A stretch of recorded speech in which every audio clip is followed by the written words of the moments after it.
Is right to stand with the states. He's right for the United States not to defend Obamacare's constitutionality because it's not constitutional. And I think Republicans shouldn't be afraid of it. We have the solutions that the American people want. We want prices of health care to go down. We want health care for all Americans. We want health care for all. Instead of these false promises by Democrats like Medicare for all, which would cost $30 trillion. Bernie Sanders is out on the campaign trail every day criticizing the current broken health care system. And he's right that it's broken, but it's broken because of government intervention. It's broken because costs are going up and people can't get access to insurance or health care. And his solution is a $32 trillion Medicare for all solution. The president is giving Republicans a second chance to do what they promised to do and repeal Obamacare. The president is leading. We need Congress to now get in the game and stand up for health care for all Americans instead of this broken system we have today. Well, listen, I sat here at this very place, talked to different lawmakers along the way and experts, and we know you couldn't keep your plan if you want to keep your plan. We know we didn't keep your doctor if you want to keep your doctor. We know the deductibles are too high, but now it looks like most studies show over 50% of the American people want Obamacare to stay because they maybe in some cases they don't know what will replace it. Taking something away from somebody is a lot different from when you passed it. So how do you plan to overcome that? Well, I think if you talk to people, I tell you, people in Texas, they're still very frustrated with Obamacare in terms of what it's doing in terms of cost, lack of ability to get the doctor of their choice, the regulations that are making it difficult for their families.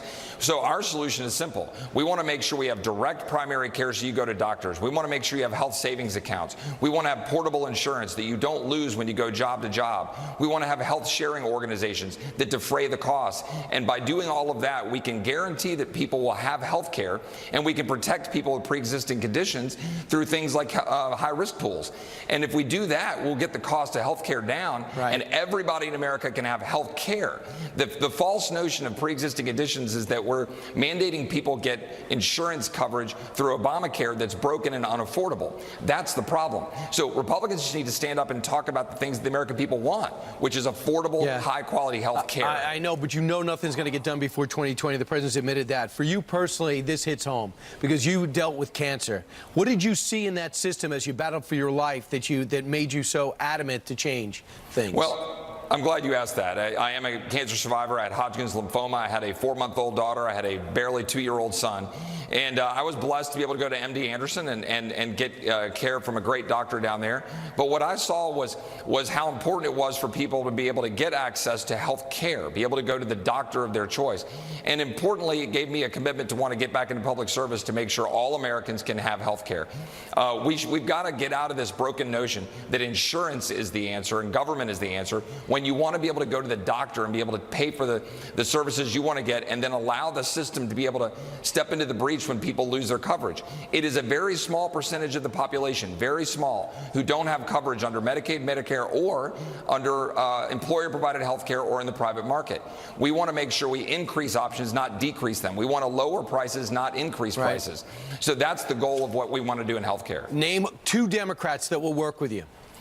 Well, I don't know about which Democrats will work with us. I mean, there's some great folks. Henry Cuellar in Texas is a great guy to work with, and there's other people. But at the end of the day, what we can do is come together and present a vision that the American people will get behind. That's the goal. The president of the United States is doing that, and Republicans on the Hill need to follow the president. Congressman, I understand, but the people you're dealing with want to find out what the president's bid to buy the Buffalo Bills consisted of. They're not looking to solve big problems because it might make the president look good when it should just make the American people feel better. Congressman Chip Roy, appreciate your passion. Glad you're okay. Thanks so much. Thanks, Brian. All right, straight ahead. This luxury ride goes from 0 to 60 in under 5 seconds. It's one of the best cars of the year.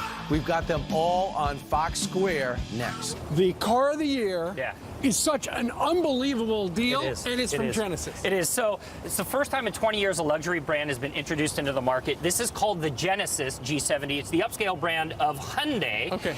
It starts at $35,000. The inside looks like a $100,000 car. So let's talk about that. from Germany. So they took everything that you'd find great in a German vehicle and they built this beautiful Korean vehicle right here. All-wheel drive, a couple different engine options, sub 400 horsepower. That's beautiful on the interior of this vehicle. All right, so that's the car of the year. How about the truck? All right, so this is a showstopper. Everyone loves this. Ainsley's inside the Ram 1500. Let's just start with this. Why did this win? Best in class everything. Best in class engine, best in class towing capacity, everything that you want in a truck plus more. It's full of luxury. The rear seat, I've got to show you the cargo capacity and the leg room. I'm 6'3". I'm a big guy, Ainsley. I mean, I can sit in the back and cross my legs. You're driver. You are my driver. A 12-inch screen on the inside. I know it's hard to see, Ted, but there's a massive 12-inch screen. Nobody has a screen as big as this one in the marketplace. So that entertainment center is something that makes Heated it a seats and standout. lots of cup holders. How do you make a decision? How do you choose this is the truck of the year, that's the car of the year?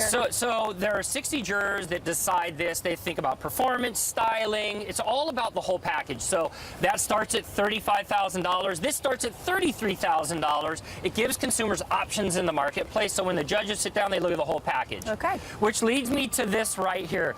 The battle in this category, Brian, was fierce for the utility vehicle of the year. Right. This is the Hyundai Kona. I just spent a week behind the wheel of this car. Now, I love this color. I do too. I love the way it rims too. They have the trim in here as well. Okay, listen, $19,000, lane departure warning, Right. front crash avoidance with pedestrian detection. It has a heads-up display right here that will show you your Right. miles while you're driving your speed. Right. The interior is refined. You're honking the horn. What are you doing here? All right, so pricing on this starts at $19,000. You can top it out just under $30,000. It's the right. complete package. All right, here's the key. Can I actually get in the back seat? Do I have room? You have room, not quite like the Ram, Not but like you the still Ram. have room. To close it out on this car right here, it's fun to drive. It has a dual clutch automatic transmission with a 1.6 liter turbo. Great. That just means fun. Hyundai's having a good year. Two winners, right? They got the Kona and they got the Genesis, so a big year for them. And how much? This one tops out at under $30,000. right. And what color do you ask for there? What is that? This is like lime twist. I like it. I don't know if I'd want it in my garage, but I love what they're doing with their cars. It's definitely fun. Thank you so Michael. much, Mike. Yep. All right, good job. All All right, right. straight ahead. White House Press Secretary Sarah Sanders is going to join us live in the next hour. Thank you, Michael. Thanks, guys. See you in a week.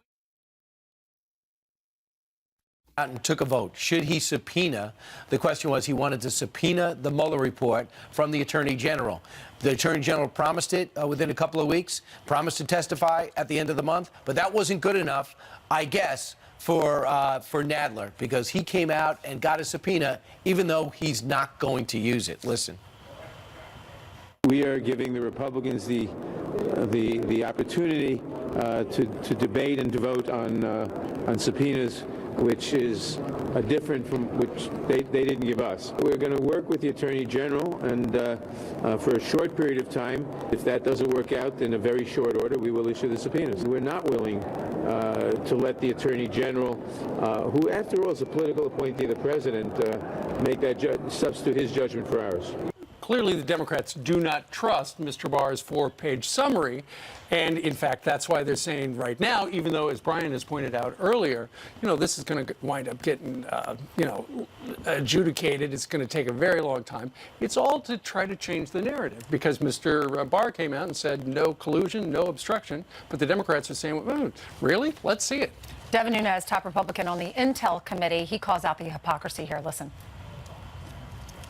The hypocrisy here knows no bounds, but with all that said, I think people should be very leery of only receiving what I call the Mueller dossier. Partisans wrote this document. What I'm interested in is not just to receive the Mueller dossier. I want all the information that fed into this, because I'm sure, just like in everything else that we've dealt with over the last 2 years, there's going to probably be a lot of fake innuendo in the Mueller dossier. Wow. So that's what's going on as the president tries to get through his first term, which he just is another example, he would say, of presidential harassment, especially when they go after his financial records now. Ways and Means says we want 6 years of his tax returns. Can you please tell us how that makes America safer, better, more prosperous? Meanwhile, on the front page of the New York Times today, they've got a big story. It says, Barr understated Mueller findings. Some on the team say investigators call report more troubling for the president than it was portrayed.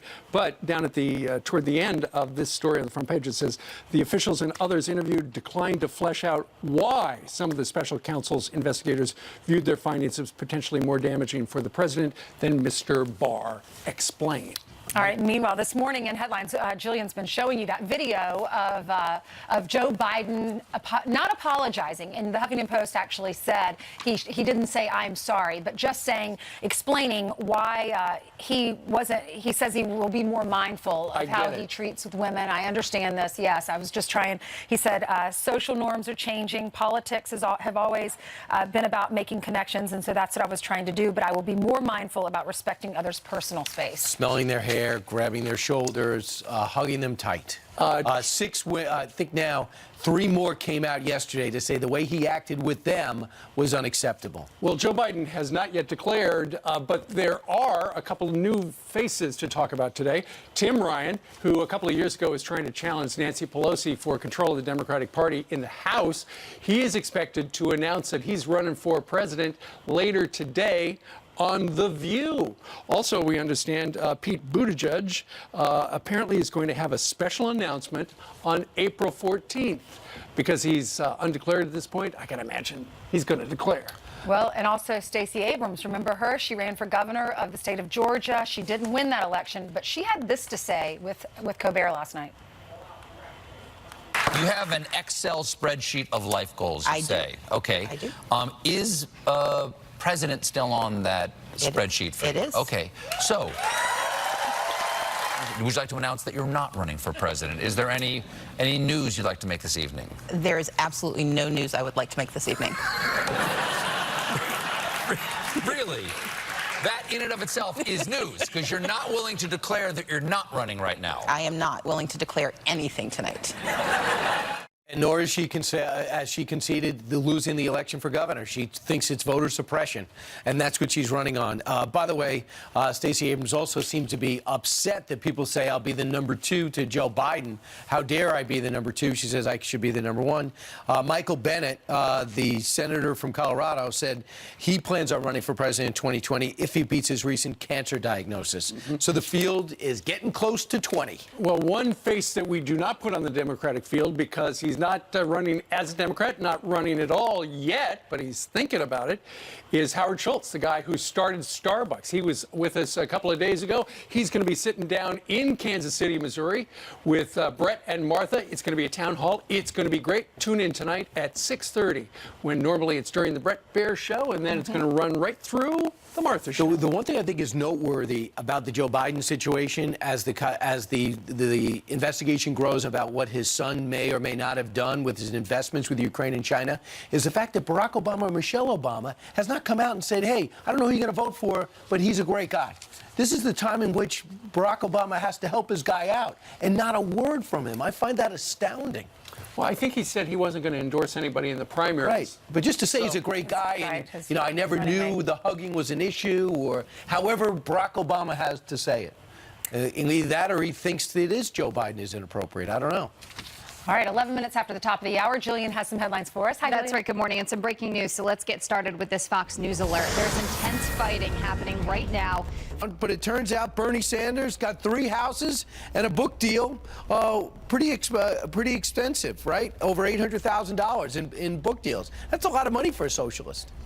Yes, it is. And Bernie Sanders is a candidate who was asked rhetorically, how many houses and cars and yachts do billionaires need? Yet he himself has 3 houses, and he reported over $800,000 in book deals in one congressional finance report. And so he and Cory Booker and Elizabeth Warren have all been candidates who have used their star power in Congress to supplement their congressional salary to make hundreds of thousands of dollars and bring in income that puts them in the top top 1%. Right. So they're going Wow. to have to use that to, they're going to have to answer to their far left Democratic base, who is more skeptical of people in the top 1% and or worried about corporate greed and wealth. Wow, the top 1% have had it too good for too long, including them, I guess. Elizabeth Warren's finances, pretty extensive. We don't want to get specific because we can't confirm it. We do know her book deal royalties, over $400,000. She did say she believes in free markets, but a lot of her programs require a lot of spending, and that spending usually comes from people with a lot of money. Yes, Elizabeth Warren has advocated for a wealth tax of billionaires, and you know, she herself is thought to be a millionaire, and she has a house that is estimated to be worth $2 million. And you know, it's not just Elizabeth Warren. There are two long shot candidates, John Delaney and John Hickenlooper, who are both self-made millionaires, successful entrepreneurs.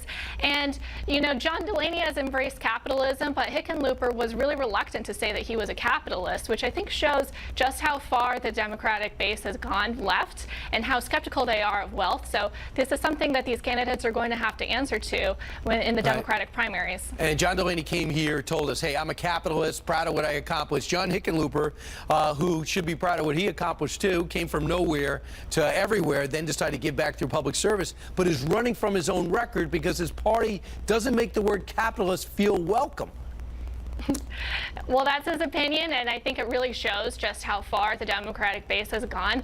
You have candidates who are embracing democratic socialism. You have people advocating for wealth taxes and higher estate taxes, and are really skeptical of big corporations. And these candidates are not really upfront about how wealthy they are. And that's a really stark contrast from President Donald Trump, who is a billionaire and has used that as a selling point for his campaign. And these candidates are going to have to answer to the voters who are skeptical of rich people like themselves. Right. And where I just think that there was a time in which you embraced that. Maybe that's why Howard Schultz, he'll be talking tonight, embraces the fact that he came from nothing, the projects in Brooklyn, and became a self-made success story and is not afraid to admit it.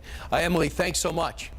Thank you. But didn't go to the Democratic Party. Meanwhile, many California sheriffs taking a stand against the state's sanctuary laws. Our next guest is one of them, and he tells us why.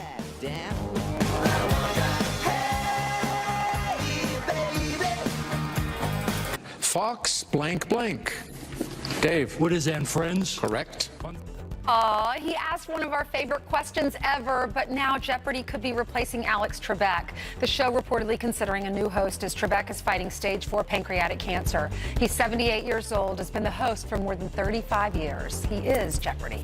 And Angelina Jolie seemingly does it all. Actress, director, humanitarian, activist, and she's a mom. She's not ruling out running for office, she says. She told People magazine, in part, never say never, but right now I'm looking to others for leadership.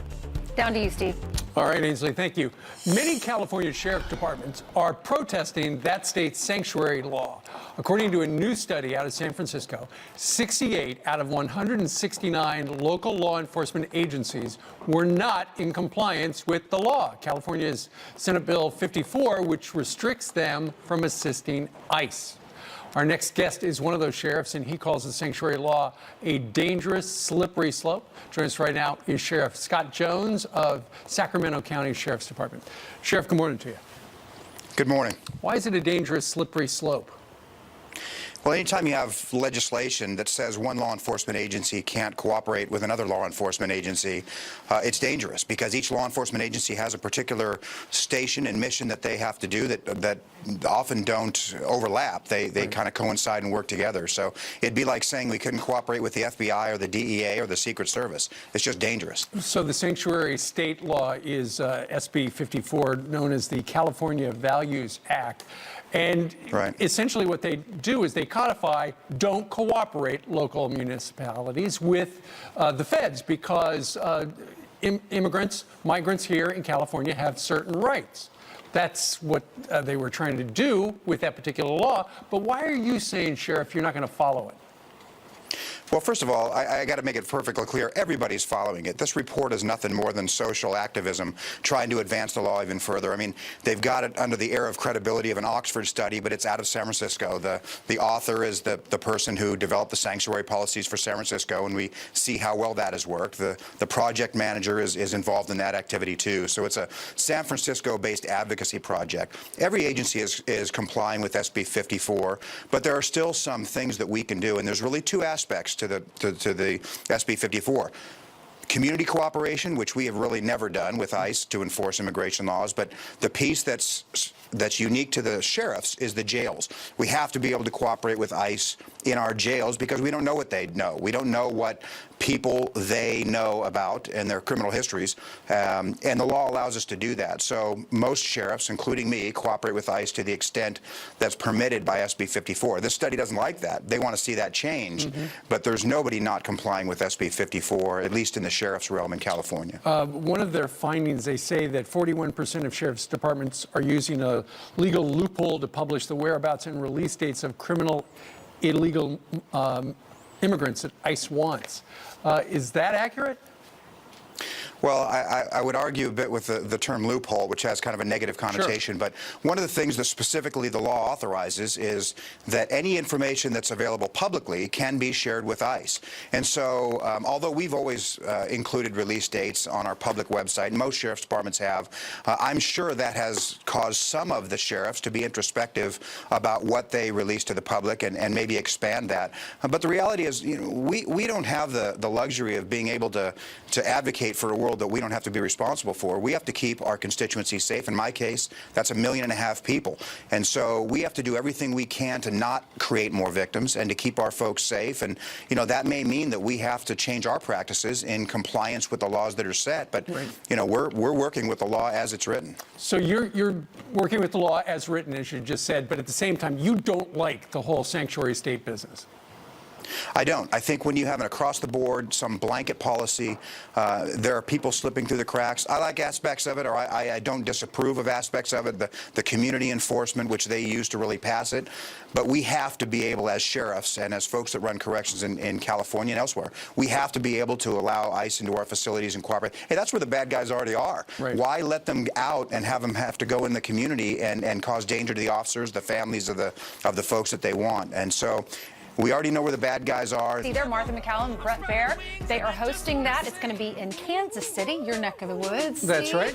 And the guy in the center square is, as you can see right there, Howard Schultz. The guy, the visionary, the coffee visionary, Mr. Coffee. He invented Starbucks and got us all to pay $4 for a cup of coffee. Right. And what's pretty amazing is Howard Schultz says, I saw the Green Deal. He thinks it's a farce. He thinks free preschool and free college is not possible.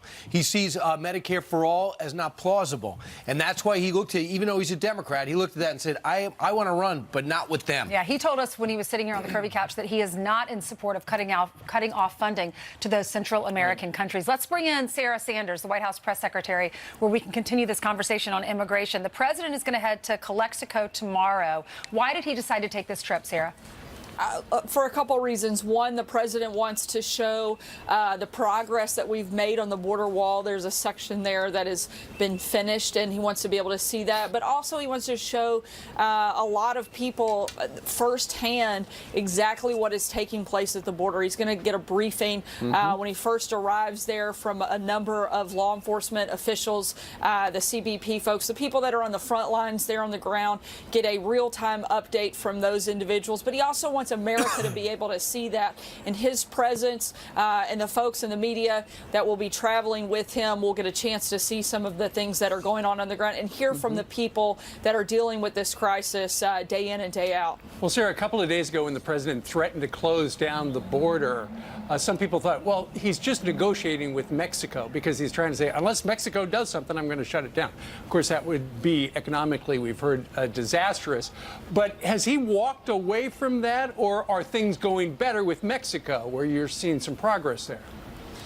it's something the president is certainly still keeping that option on the table. And as he said, and as a number of us have talked about over the last several days, this is certainly not the president's first choice. But Democrats at this point, their unwillingness to do anything has left the president with very little options. Thankfully, Mexico has stepped up over the last few days. They are working with us to do more to stop more people from coming into this country illegally. What are they doing? But that's, for one, they've helped add a large number of additional checkpoints to stop people before they ever get to the border in Mexico.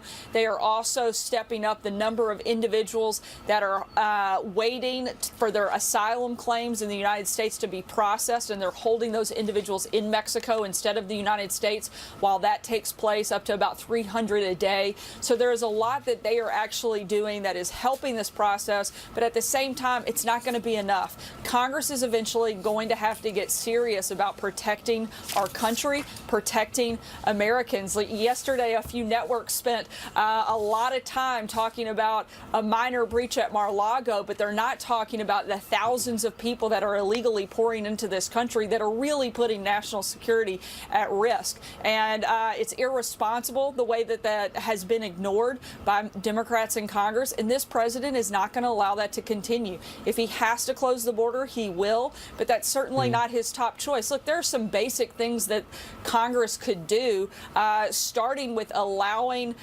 unaccompanied minors to be returned and reunited with their family. The fact that a unaccompanied child can come to this country and we do not have the ability to legally return them back home to be reunited with their family in their home country is absurd. That is a simple fix that would drastically not only reduce the influx that we're seeing come across the border, but it would also stop the exploitation of these children through human trafficking, through the cartels, through the coyotes that are using these kids to come across the border. It is absolutely absurd, and frankly, it's dangerous and it's mean and cruel what Democrats are doing by not fixing that basic law so that we can actually help these kids and protect them and reunite them with their families. I just would love to hear a Democrat stand up and say 100,000 a month is too many, 76,000 in February was too many.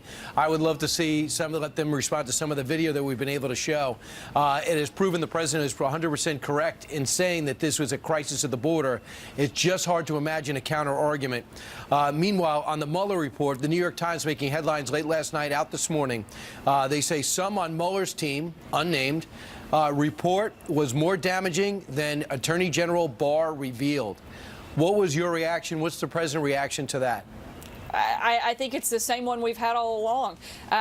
Democrats continue to show day in and day out that they're nothing but sore losers. At some point, they have to realize that they have been the 2016 election. They're getting beat by him day in and day out on issues that actually matter. And I think they're a sad excuse for a political party right now. And at some point, they have to decide that they want to actually govern and they actually want to change things and make America better and join the president in those efforts. Well, yesterday, Mitch McConnell, he set up a vote in the Senate, and it did pass to make the confirmation hearings shorter. Right now, every single person that has to go through these confirmation hearings faces 30 hours of interrogation and discussion. And now he has, and all of the Republicans voted to lower that. Now it's going to be 2 hours. The president's expressed frustration with how long it's taking people to fill these positions. He's been in office for 2.5 years, and some of these positions are still open. What's his response? It's absolutely insane that the way the Democrats have held up putting people in place. They complain about things not always working. Well, they're not allowing people to actually take their jobs in their places of government. The president won. He should have the right to pick his team. That's how it works. They've held up nominees, some of them for over a year. As they like to say, elections have consequences. They certainly do. And that happened in 2016. They need to learn to live with it. And if they don't like it, they need to run on something of a message. Stop trying to beat this president. Stop trying to attack everything he's doing. He's had an incredible first 2 years. Sarah, and just imagine what else he could have gotten done if you didn't have the Mueller report and if he'd actually had a full team in place, because Democrats hadn't obstructed every single person he's put forward. And Sarah, the president has asked for the Senate to adopt the nuclear option, just a simple majority on a variety of things for the last 2 years. Finally, Mitch McConnell saying, you know what, simple majority on these confirmation hearings, that's okay with me. Look, I think he's decided enough is enough, and it's time to allow these people, at the very minimum, they deserve to either get a vote up or down. Yeah. The idea that they just have their lives put on hold for a year, sometimes more, while they wait to go through the process, it's completely unfair, and that's not how government should function. Yeah, Democrats right. are really an embarrassment to themselves. I would think any president's got to get his people in place. Background checks take place 2 hours, I think is fine. Sarah, real quick, the president, they're asking the Ways and Means evidently has within their power to get a president's tax returns. They want 6 years. Do you think the president will allow his tax returns to be taken, audited or not?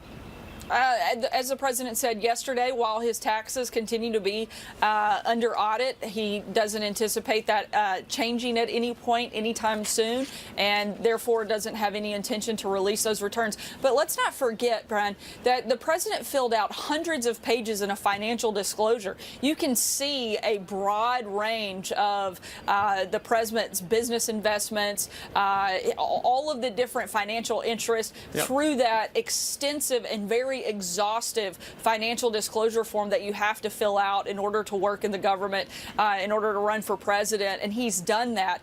It gives you a very good picture of just how successful he was as a businessman, and I think it should answer all of the questions that anybody might have about his financial dealings. Exit question. Will the president go to the White House Correspondents' Dinner, which is just around the corner? You know, he hasn't made a final decision on that. When he's ready to make that announcement, I'll let him do that, but we'll see what happens. All right, and he'll be at the border tomorrow looking at the beginning of the wall that was built under his reign. Sarah, thanks so much. Thank you. Absolutely. Thanks, guys. All right, coming up straight ahead, we're just hours away from the Fox News Town Hall with Howard Schultz of Starbucks fame. It'll be taking place in Kansas City. Todd Pyro is there having breakfast with friends on Us. We'll check in with him next. They're fighting over that. It looks delicious. The 14-year-old is Timothy Pitson. He says he escaped from kidnappers in Cincinnati. Timothy was last seen at a Wisconsin water park with his mother in 2011. She killed herself and left a note saying her son was with caretakers but would never be found. Would be incredible if it comes back to be true. We'll keep you updated. An engineer is charged with attempted murder for allegedly poisoning his coworker for 18 months. David Chu is accused of lacing a female coworker's water and food with cadmium, a toxic chemical. Surveillance video reportedly shows Chu putting something in the woman's water bottle in their California office. Let's look at your headlines. Send it back to you, Ainsley. Wow. Some interesting stories there. All right, tonight, Fox News is going to host the town hall with former Starbucks CEO Howard Schultz live in Kansas City. I didn't know that was tonight. Let's go to Kansas City. Todd Pyro is having breakfast with friends at the Corner Cafe in Riverside, Missouri, which is just a little north of downtown KC. You guys nailed the geography, so I don't have to. Thank you very much. A lot of issues they're going to want to talk with Mr. Schultz about tonight. A lot of issues we're going to want to talk about right now with these fine folks. And we begin with Patrick. He's a student. You say if the president has to close the border, then that's what he's got to do. Why? It solves so many problems: crime, environment, health.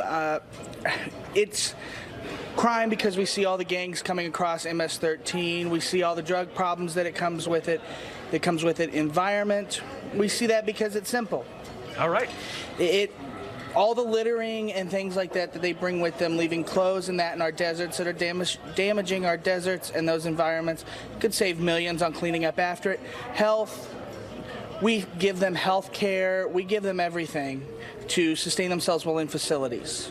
All right. And it's breaking down our economy. Let's go to Kevin. Thank you very much, Patrick. Now, full disclosure, Kevin was our waiter last night. We had an amazing meal. Asked what we were doing here. Said we're doing this segment for Fox and Friends. He said, I want to talk about the environment. We said, come on down. He did. You say the number one issue facing our country is climate change. Why? It's urgent, and it'll be catastrophic if we allow it to continue. The more carbon that goes into the atmosphere, the greater a negative feedback loop we're going to get. Is if the ice is starting to melt now, if there's more carbon in the atmosphere, it's only going to melt faster. You can't stop sea level rise. You can't prevent really terrible weather, extreme weather events like we're having right now in the Midwest. People are losing their livestock and their crops because of the flooding happening in the river. That's happening because of climate change. If we don't start solving it now, we never will. Kevin, thank you for your time, and also thank you for your advice on last night's state. You're welcome. It was awesome. We're going to go now to Dave. You say the #1 issue facing our country is division. What do you mean by that? What I mean is that there's a lot of tweets and emails that come out that are meant to divide us as a people. And as Lincoln said, a house divided against itself cannot stand. And that's what I worry about in this country, is that there's kind of a lack of civility between people who are supporters of Mr. Trump and others that are not. And along those lines, Kate shares a similar sentiment. You say respect is the #1 issue facing our country. Why? Respect is the #1 issue because we don't respect each other's views. We don't listen to each other. The government, the Republicans, and the Democrats alike, no matter what side of the party you're on, they're not listening to each other and respecting each other's point of view to get things done. LBJ was able to get Medicare passed because he spoke to both sides of the fence and was able to bring both sides together to do that. Right now, we're not doing that. We're just arguing with each other. Mueller is done. Let it be done and go on. We can't let it be done and go on. We need to respect what was done and move on in this country. We got a lot of respect going on. All right, do I have time quickly to go to my friend Olivia for one final comment to wrap us up? What is it, Olivia? Everybody should try to work together and make the world a better place. She summed it up. Back to New York.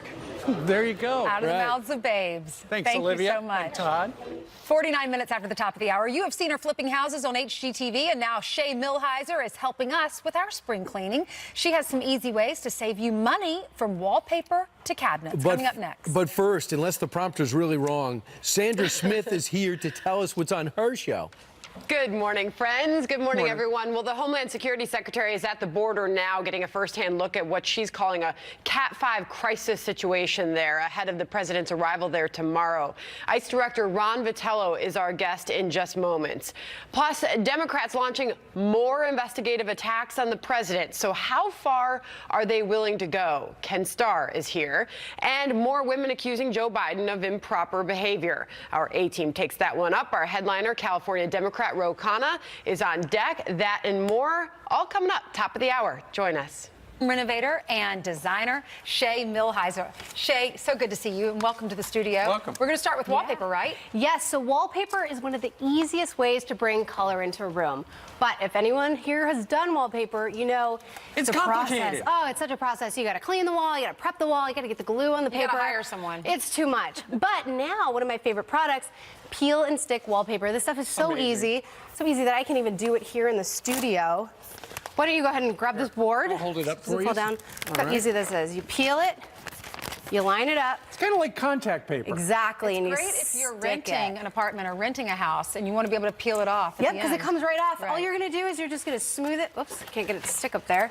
Just going to smooth it down. You can use a tool, you can use your hands, and just move all those bubbles out. Super simple. Fantastic. Yeah. I can't tell the difference from the Yep. paste, right? Yep, and this is about $29.99 a roll. So super affordable. You'll need about 10 rolls per wall. All right, what about cabinets? Yep, so cabinets.